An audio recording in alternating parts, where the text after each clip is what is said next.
Skills in Vallejo is on the line. Skills, appreciate your call. What's good? Hey, what's up, Willard? No problem. What's up, Dibs? How you doing? I wanted to just, because I called in Saturday to try to make this point, got a little sidetracked. So if this point has been brought up already or you guys kind of covered it already, my bad.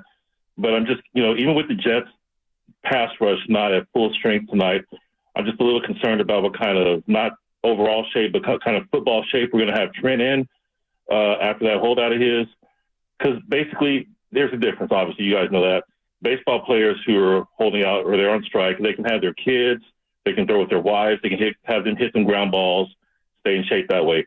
Hoop players, they're holding out, they can find a pickup game pretty easily. Or like we do here in Vallejo, just go around the neighborhood with steak until you have enough players to play. But for a guy like Trent, like he's trying to simulate giant men charging at him. And I don't know how you can simulate that when you're holding out. And I don't, if anyone could do it, it'd be him. I wouldn't put it past him to find some way to stay in great football shape. I just want to hear what you guys have to think about how effective he'll be tonight. Thank you. Yeah, Skills, thanks. I mean, how would you answer that, specific to Trent Williams? I think that he'll be fine. I mean, short of him suffering an injury, I think that Trent's going to be fine. I mean, when you play this long in the league, you understand what the job is. You know the play calls. He's not new to the team. He understands the scheme, and I do believe that he was fit enough. Now, the one thing to watch will be at the end of a long drive, because if Trent Williams gets into the second half, third quarter, and we're talking about a 10-play, 11-play, 12-play drive, that's when you might see a little bit of fatigue. He's going to be huffing and puffing now. He's, no preseason, no camp, no games. So I do think that as we get deeper in the game and deeper into a long drive, that's where you might see it. But I have no worries about Trent Williams. I'm not really worried about it. Could he need a breather here or there? Sure. Yeah, but you don't do breathers for offensive linemen. No, not usually. Yeah. But again, you're talking about like Brandon Aiyuk's not ready for a full complement, and Trent is. Why is that? Is that the nature of his position? Is it the fact that he's such a grizzled vet in this league and he's so great? Or could there be this? Like at the end of it all, I know what we worry about. Should they play Christian? Trent full snaps? What are they doing with Brandon? I'm going to fall back on, at least until I see it, I'm going to trust that the 49ers aren't stupid. You know what I mean? Like, I think as fans sometimes we look at these things and we go, well, what about this? What about that? Well, the Niners know all of those factors as well. And their assessment is that Trent Williams is ready for a full complement of snaps, and he is absolutely their best option for those complement of snaps. Could something bad happen? Absolutely. Sure. Bunch of bad stuff happened to a bunch of teams yesterday. Yep. And so, sure, that could happen. I think eyes will be out for it. And if there, he needs to miss a drive or something here or there, then you miss a drive. But I think these decisions are not made willy-nilly. Yeah, and I don't think that he's going to miss a drive unless he gets injured. I mean, if he's going to be fatigued or winded, he'll have oxygen on the sideline, and I'm sure that he'll get recharged and be out there. I just don't know if you want to play him, you're going to play him. And it's different than Brandon Aiyuk because of the very nature of what you do offensively, and you do a lot of two-receiver sets, and so in those sets you'll have Aiyuk in there. But I would guess that tonight you might see a little bit more of the 22 personnel, 2 tight ends, 2 running backs, which is just one receiver. And when it's one receiver, it'll be Debo. And when you go to 2 receivers, maybe you put Juwan Jennings out there as the receiver opposite Debo in place of Brandon Aiyuk, because I think that you're going to look at Aiyuk playing about half the snaps he normally would. You know what? And I actually have very few concerns about that wide receiver group with Aiyuk missing a few plays here and there, whether it's half of his complement.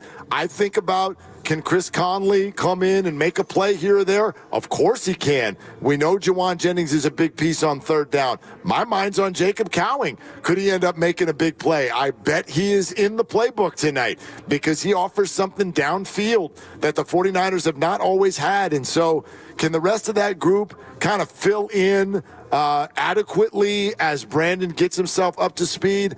I don't have too many worries about that. Yeah, exactly, because you have an offense that's really not predicated on Brandon Aiyuk being in there every snap. You've got George and you got Debo and you got Christian. You have other weapons and you spread the ball around anyway. So if you're going to get into a spot where maybe you're not going to throw it to Brandon anyway, then let Jawan go in there and play, or Chris Conley go in there and play. And, the only thing that would be a concern is if you fell behind and then you felt like you had to throw it a lot and then go to 3 wide receivers, then you want to have Brandon on the field, absolutely. 888-957-957. Special shout-out to anybody who's still on your way in. If you're looking at that traffic, if you're bumping us with the windows down as you're on your way into Levi Stadium, give us a call. Give us a little report on what it looks like out there. If you have found a tailgate and the directed parking is still okay, like, we would love the reports of what it's like out there on the scene, Levi Stadium and beyond. 888-957-9570. We'll take your calls. It's Willard and Dibs. We next go to Dollar Bill in San Francisco. And be ready, this is a Jets fan, okay? Oh, that's right. All right, Dollar Bill, what's up? Of an opening night, babe. Hey, I just want to give you guys I actually am not. I'm going to be watching it at home because I want to watch the game. I don't want to have to. This game's too important to me. I want to watch it. I want to watch it at home. But I just want to give you guys a little love. And the only time when I'm really looking forward to is I'm going to be looking forward to calling tomorrow and talking all the 49er fans off the ledge to let you guys know that, hey, just because you lose game 1 to the Jets, that your season is not over. Thank you, Dollar Bill. I need those comforting words right there. Actually, Dollar Bill, will you just make me a promise right now? Make us a promise right now. I'm not gonna get back and forth on the week. And of course he hung up. Yeah. Dollar Bill. Dollar Bill. I know you're listening. Down to 50-cent bill. Downgraded. Make a dollar out of 15 cents. Hey, a dime and a nickel. Dollar. Thank you. You gotta call tomorrow. Yeah. Either way, no matter what happens, we'll let you get loose. We will let you get loose if the Jets win this game tomorrow on our show. But you better get your medicine now if they don't. That's the only thing I would say to any Jets fan who wants to trash talk it on the way in right now. Look, it's week 1. I mean, I hope this doesn't sound sort of like anticlimactic or something like that, but this is a losable football game. Sure. This is absolutely a losable football game. 4.5 is a spread? Yeah, it's week 1. Everybody looks a little out of sync. The Jets roster has plenty of players on it. They've got a very, very good team. What did we say about them all last year? All last year we said this team's a quarterback away. Yep. Do they have one now? I actually don't know. I know he's better than what they had last year, but I really don't know exactly what we're going to see from Aaron Rodgers. But this is a future Hall of Famer and a capable thrower of the football, obviously. So, yeah, I expect this to be a challenge. I expect some uncomfortable moments tonight. And that, for me, is where the real pregame lies, is what is Aaron Rodgers going to look like? If he looks like he did a couple of years ago, efficient, mobile, accurate as ever, the arm is still good, the legs are back, well, then they've got action. If he looks more like the way he looked in his last year in Green Bay, where he'd lost a step and he looked like he didn't have the same level of confidence, the arm was still good, but he was not making the same level of play, and that was now 2 years ago. So which Aaron Rodgers are you going to get? The Jets don't know. The Niners don't know. Nobody knows what a almost 41-year-old Achilles survivor Aaron Rodgers looks like. Well, that to me is the whole game. I agree, although let's bring both quarterbacks into this. If I'm one of these coaches tonight, with this defense, with these pass rushers, okay, from Quinnen Williams and Javon Kinlaw, I know Hassan Reddick didn't show up, Nick Bosa, Leonard Floyd, I can't wait to see what we see from Malik Collins. I'm excited about what I think is maybe the most underrated acquisition of the offseason for the 49ers. But bottom line is this, you're not looking to break this thing open downfield tonight. It is week 1. And what I want from my quarterbacks is to get rid of the football. You've got good pass rushes out there, and neither team has your game-breaking speedster downfield wide receiver. That's not who Debo is, who Aiyuk is. It's not who Garrett Wilson is. It's not who Mike Williams is. So what I think is the game plan for these teams tonight, and maybe really the reminder for both quarterbacks who love to hold the ball and scramble and create more time and make things happen, because both have been really good at it. Obviously, Aaron used to be, and Brock is now. I think that this is, if I'm coaching those guys, one of the things I'm really saying is, look, don't be a hero. Exactly. Get rid of the ball. We're going to do some quick hitters and see if we can string together some first downs. Make the plays that are available for you to make. And, like you're saying, don't try to be the hero and don't try to make something that's not really there. And that's where the Shanahan offense is really predicated on that anyway. It's, here's the play. If the actual primary read's not open, go to the secondary, move the chains, keep things moving, avoid the negative plays. And that's where I think that Brock Purdy's been so good in this offense, is realizing what the play calls for, and if it's not there, making something positive out of it. And I don't think that Aaron Rodgers is going to hit the ground trying to do too much after missing an entire year. And he's got a pretty good team now with Garrett Wilson, Breece Hall. I mean, he's got weapons. And Aaron Rodgers, you could say what you want about him, and I have. He's no dummy. He knows how to play winning football, and he knows you get the ball to talented people, and that's how you win. Yep, and again, the environment is going to be very difficult, but Aaron is not going to get flustered in that kind of an environment. This is someone who's won a Super Bowl. This is a guy who's played games at Lambeau Field and Soldier Field and all of these places constantly. All the fields. And so, look, I think that this is going to be loud. I think it's going to be rocking. I think it's going to be a true everything you want out of a Monday night game. But the old Aaron Rodgers I know, he can handle that. He can handle that. We'll see tonight. We'll see what kind of pressure they give right up the middle. Yeah, no doubt. Tony in the city. Hey, Tony, what's going on? Thank you for calling Willard and Dibs. Hey, fellas, man. Opening night, man. This is fantastic. Let me tell you something. Aaron Rodgers is no Flash Gordon. He's washed up physically, mentally, emotionally. He's just a washed up, crazy old conspiracy theorist. We're going to absolutely destroy them. It's going to be embarrassing for them. Just you watch. I hope you're right, Tony. Why are you so confident? Because, man, we play a punishing game, man. We play really punishing. When we get the ball and we run it, we just pound right through them. Trent Williams is going to come out like a monster. I really think we're just going to absolutely kick the crap out of them. Tony, thank you for calling. I hope he's right. My eyes, look, I know that it's week one. We all want to see the offense. We want to see the whole thing hum. My eyes, when you talk about the punishing style that the 49ers play on defense, well, the last time we saw them, I'd argue no, they didn't. I know their Super Bowl was solid, certainly solid enough against Patrick Mahomes, except for if you really want to dive deep into this and you remember that the Chiefs offense was not all that last year. They did not have a great year. And so the Niners played well on defense. Dre Greenlaw gets hurt. The dam breaks. Overtime, all of that stuff. But you take that performance. But the other two performances that they had in the playoffs were not good. So the last time we saw this defense, it was not up to par, not in my opinion. So that's where my eyes go tonight. Because you talk about the punishing style that they play, well, let's see it.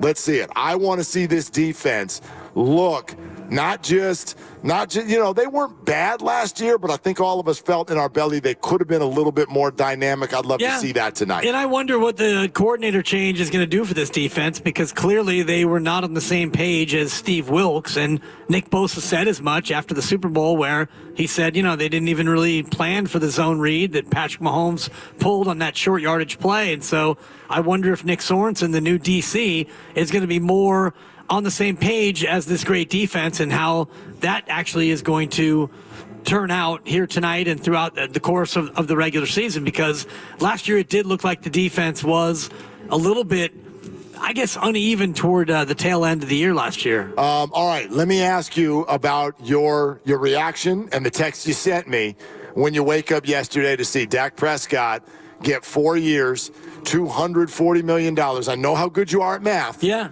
And 240 divided by 4 is what? It's about 60 million, That's Mark. about 60. Yeah. Okay, so the quarterback market has been reset, and it means what for the quarterback who wears red and gold? It means that the bidding for Brock Purdy right now starts at 60 million. And if he comes out tonight and looks shaky and they lose, well, it goes down to about 58 or 59 million. And if he looks good and they win and he throws for 312 and 3 touchdowns, well, then the number number goes up to 61. I do think that the starting point for our whole ongoing conversation, I think the point where we start is now 60 million because Dak got 60. And if you want to say who's better, Dak or Brock, we could do a 4-hour show, debate style. Sure. You could take either one. I could take the other one. And we could have a good debate. And we could look at a number of different things. And we could really, parse it and break it all the way down. And the bottom line is they're probably pretty similar to each other in many ways. So if Dak's getting 60, then Brock's probably going to get 60 if he's still this good. Well, I mean, obviously we've got a whole season to go through. Dak finished. Where was he in the MVP race last year? Second, third? He was ahead of Brock. Yeah, and ahead of Christian. I think they finished 3 and 5. Yeah, Christian and Brock. And also, you think about Dak Prescott's a little bit further along in his NFL journey. The Dallas Cowboys rely much more on an arm than the 49ers do. Like, those are all the things that but I get what the other argument would be, which is, I'm sorry, aren't we about winning? Isn't this about winning in the postseason? Isn't this about winning important games? They've gone head-to-head now twice. Brock's 2-0. So I understand that argument, and you may well be right. But one thing I wonder, and this isn't even about Brock or the quarterback position, I wonder how long the NFL will simply operate this way. And that is to say, if you're good and you're next, you get the most. I wonder how long we do that before the bubble bursts. Yeah.